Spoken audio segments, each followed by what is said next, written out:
చేతి కూడా ఏదైనా గట్టిగా అడగటానికి మేము వస్తే మా మీదకి పంపించే పరిస్థితికి వచ్చారు. ఇప్పుడు అంటారు మాకు అసెంబ్లీలో ప్రతిపక్ష హోదా ఇవ్వాలని. ప్రజాస్వామ్యం, మీరు ఓట్లేస్తే నేను ముఖ్యమంత్రి అయ్యాను, అవునా కాదా? మీరు ఓట్లేకపోతే నేను ముఖ్యమంత్రి అవుతానా అని మిమ్మల్ని అడుగుతున్నా. మీరు ఓట్లేస్తేనే అధికారం వచ్చింది. మీరు ఓట్లేస్తేనే మేము అసెంబ్లీకి వెళ్తాం, ఓటేయకపోతే ఊర్లో ఉంటాం. రాజకీయ పార్టీకి కానీ ఎవరికి కానీ ఇదే వర్తిస్తుంది, అవునా కాదా? ఒక ముఖ్యమంత్రి పైన అవిశ్వాస తీర్మానం పెట్టాలంటే 10% సభ్యులు ఉండాలి.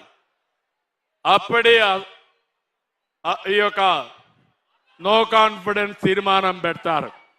ఇలాంటి సాంప్రదాయాలు ఉన్నాయి ప్రజాస్వామ్యంలో.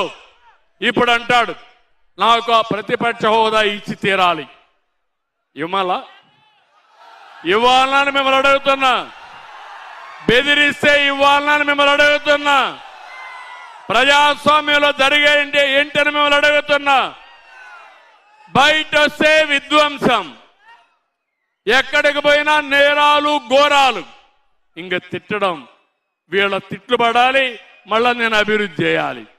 అందుకే నేను ఒకటే ఆలోచించాను, ఎవరు తిట్టినా నేను లెక్క పెట్టుకోను. నేను బతికేది మీకోసరం, నేను పనిచేసేది ఈ రాష్ట్రం కోసరం. అనునిత్యం రోజుకి 16-18 గంటల పనిచేస్తున్నానంటే నా రాష్ట్రం బాగుండాలి, నా ప్రజల జీవన ప్రమాణాలు బాగుండాలి, మీ పిల్లల భవిష్యత్తు బంగారు భవిష్యత్తు కావాలి.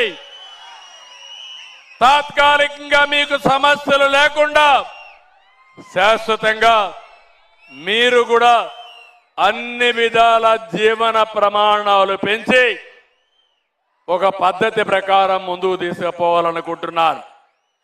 ఈరోజు తలసరి ఆదాయం ప్రతి ఒక్కరికి 3 లక్షల రూపాయలు వస్తుంది.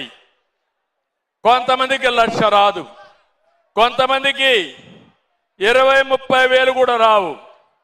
అందుకే నేను ఆలోచిస్తున్నాను, రేపు 2047కి స్వర్ణాంధ్రప్రదేశ్ కింద ఇప్పుడుండే 3 లక్షలు 54 లక్షల రూపాయల ఆదాయం పెంచడం నా లక్ష్యం. దానికి ఫౌండేషన్ వేస్తున్నా, దానికి ఒక విజన్ తయారు చేస్తున్నా. రైతులు ఏ విధంగా ఉండాలి, మా ఆడబిడ్డలు ఎట్టుండాలి, మా పిల్లలకు ఉద్యోగాలు ఎట్ట రావాలి, ఐటీ ఎట్టుండాలి. ఈ పిల్లలు ఉన్నారు, ఆ పిల్లల్ని బాగా చదివిస్తే చరిత్ర తిరగా రాసే శక్తి ఈ పిల్లలకు ఉంది. నేను పనిచేసేది ఆ పిల్లల కోసం పనిచేస్తున్నా.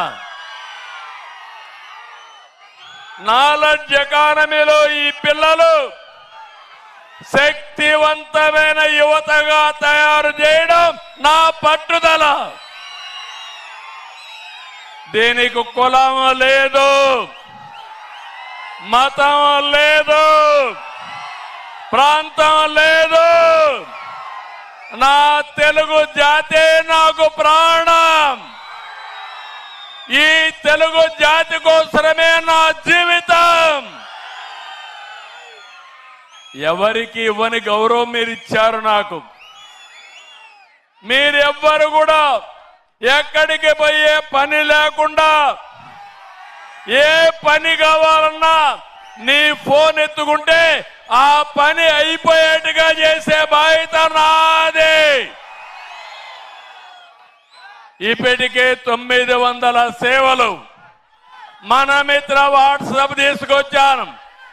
రేపు రాబోయే రోజుల్లో అది కొట్టే కూడా తెలియకపోతే, రాయడం తెలియకపోతే ఫోన్ ఆన్ చేసి మీరు